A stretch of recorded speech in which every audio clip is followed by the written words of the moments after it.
Let's cover why inflation eats away at your money, and by the end, you'll have a good idea of what you can do to stop it. Inflation quietly eats your cash over time, and most people don't notice until it hurts.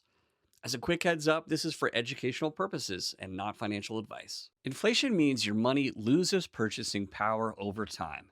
$100 today won't buy the same things in the future. The number stays the same, but the value quietly drops. You see it at the store, same budget, but fewer groceries. Prices rise, but your money doesn't stretch as far. This is how inflation impacts everyday life without warning. Here's the problem: if your money just sits in cash, inflation slowly reduces its value.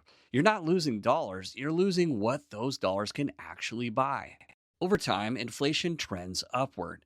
If your money doesn't grow along with it, the gap widens. That gap is lost buying power, and it grows larger the longer you wait. So, what can you do? Most people move money into assets that have the potential to grow over time.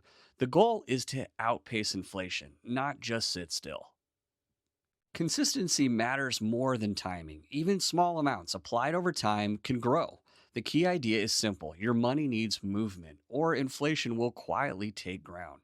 Inflation isn't loud, but it's constant. Standing still has a cost. Positioning your money for growth is how people try to protect their purchasing power over time. The most common ways for people to protect their money from inflation is through purchasing assets like real estate, stocks, precious metals, and high yield savings accounts, which can all help. If this made things clear, you're already ahead of most people. Learn how money works, take small steps, and stay consistent. Subscribe for more simple breakdowns like this. Thanks for watching.